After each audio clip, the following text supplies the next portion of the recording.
அனைவருக்கும் வணக்கம். நேற்றைய தினம் தாவேக அரசாங்கத்தின் முதல் சட்டமன்ற கூட்டத்தொடர் தொடங்கி நடைபெற்றது. ஆளுநர் அல்லேக்கர் அவர்களின் உரையுடன் இது தொடங்கியது. இதில் என்ன ஒரு சங்கதினாக்கா, இந்த மாதிரி அரசு சார்ந்த நிகழ்வுகளில் முதலில் தேசிய கீதம் இசைக்கப்படுவதா அல்லது தமிழ் தாய் வாழ்த்து இசைக்கப்படுவதாங்கிறது சர்ச்சையாகவே இருந்துகிட்டு இருக்கு. நம்ம முதலமைச்சர் பதவியேற்பு விழாவிலும் முதலில் வந்தே மாதரம் பாடப்பட்டது. அதற்கு பிறகு ஆளுநர் மாளிகையில் நடைபெற்ற மந்திரிகள் பதவியேற்பு விழாவிலும் இதே நிலைதான் நீடிச்சது. நேற்று சட்டமன்ற கூட்டத்தொடரிலும் முதலில் தேசிய கீதம் இசைக்கப்பட்டு அதன் பிறகு தமிழ் தாய் வாழ்த்து, முடிவில் மீண்டும் தேசிய கீதம் இசைக்கப்பட்டது. இந்த நடைமுறை சரிதானா அப்படின்னு பார்த்தாக்கா, நமது தமிழ் தாய் வாழ்த்து கலைஞர் மு கருணாநிதி காலத்தில் அங்கீகரிக்கப்பட்டு ஜெயலலிதா அம்மையார் காலத்தில் அரசு விழாக்களில் நடைமுறைப்படுத்தப்பட்டது. அதாவது முதலில் தமிழ் தாய் வாழ்த்து பாடப்பட்டு முடிவில் தேசிய கீதம் பாடப்பட்டு விழா முடிக்கப்படும். இதுதான் நடைமுறையில் இருந்தது. கடந்த ஆட்சி காலத்திலிருந்து மத்திய அரசாங்கம் இந்த நிலைப்பாடை மாற்றிக்கிட்டு வராங்க.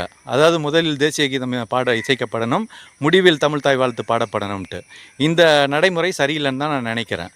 ஒரு மாநில மொழி உரிமைக்கு மத்திய அரசாங்கம் மதிப்பளிக்க வேண்டும் என்பது என்னுடைய கோரிக்கை. நம்ம பள்ளிக்கூடம் படிக்கிற காலகட்டத்திலேயே முதலில் நீராடும் கடலோடுத்தன்ட்டு தமிழ் தாய் வாழ்த்து பாடி முடிவில் தான் ஜனகணமன பாடி நம்ம தேசிய கீதம் பாடி முடிப்போம்.